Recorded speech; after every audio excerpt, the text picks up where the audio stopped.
So, I don't know about you, but I was a computer hardware technician for 2 years, built over 2,000 gaming PCs, and for some reason, whenever you build a computer for work, you never run into a problem. Can't tell you how many times I built a computer for a friend or family member, and something goes horribly wrong, guaranteed. I've talked about this before, but a long time ago I decided to build my mother a computer.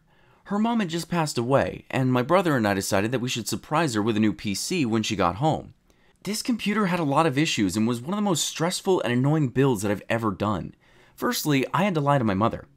I didn't want her to know that the PC was for her, so when I'd get parts and she'd ask about them, I told her that I was making a PC for a friend of mine. Every component came in nice and quickly, except for the case, which was annoying because I wanted to have this thing done as soon as possible so I could surprise her. Oh well, patience is patience, and I waited 2 more days for the case to come.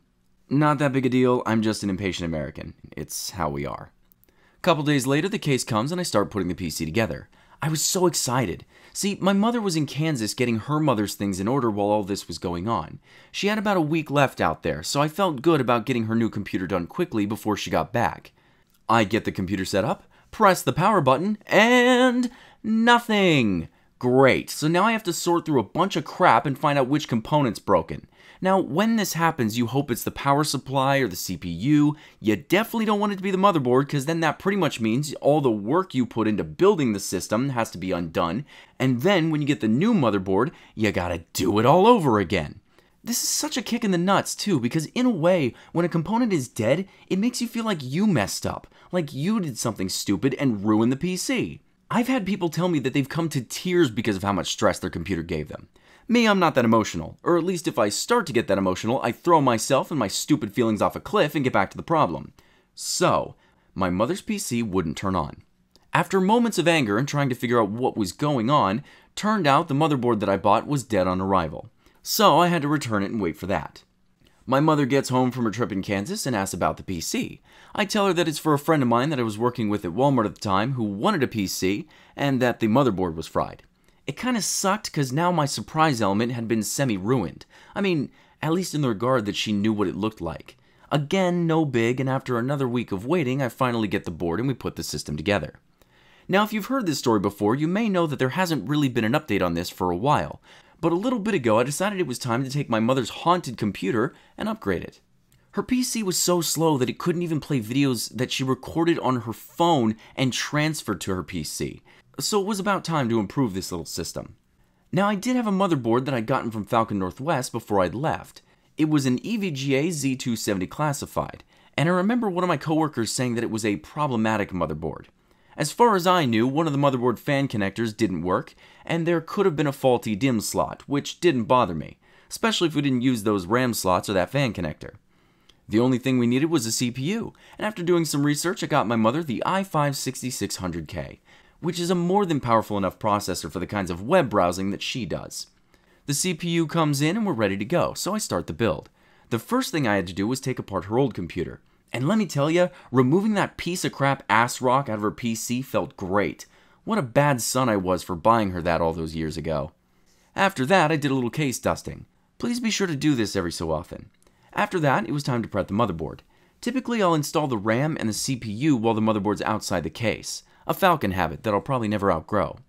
Now, I had no idea if any of the RAM slots were actually broken, so I just put the RAM into both A slots and hope for the best.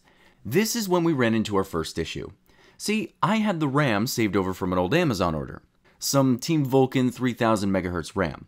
I had the motherboard left over from my days at Falcon, and I had an air cooler from the first edition of the PS5 before I upgraded it, which was perfect as the CPU cooler just so happened to fit the 1151 socket that this motherboard required. What I didn't have, however, was a bracket.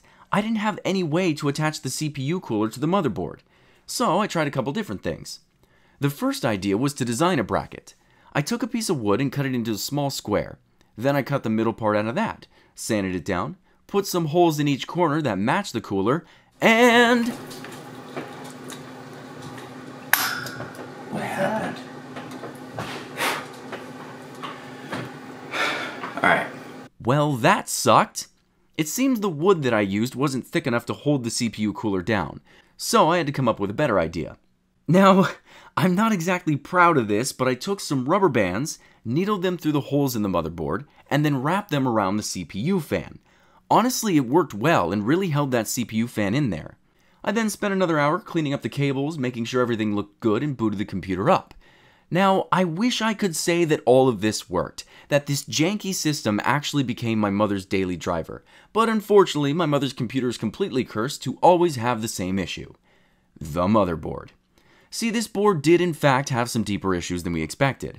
The RAM slots were surprisingly fine, but the CPU fan connector didn't work. When we switched it over to a system fan connector, the CPU fan actually started spinning, but on launch we'd get a CPU fan error code, which, if you know how to turn that off in the BIOS, is no issue. However, nothing I did worked, so I decided forget it, just live with it. But that wasn't the only issue here. It also didn't want to hold Windows. When I installed it on our PC, it ate itself and bricked. Alright, that's it, I said. We're doing this the right way. And we went online and got a better motherboard as well as a genuine 1151 bracket. After taking her computer apart all over again, rebuilding it all over again, and re-cable managing it all over again, I can confidently say that I will never build another PC until the day I die. But you know I'm full of crap. You all know it. Because as annoying, stressful, and time-consuming as it can be, the process is fun. The struggles are interesting. I get to be a techie detective, and when it finally does work, it's the greatest feeling ever.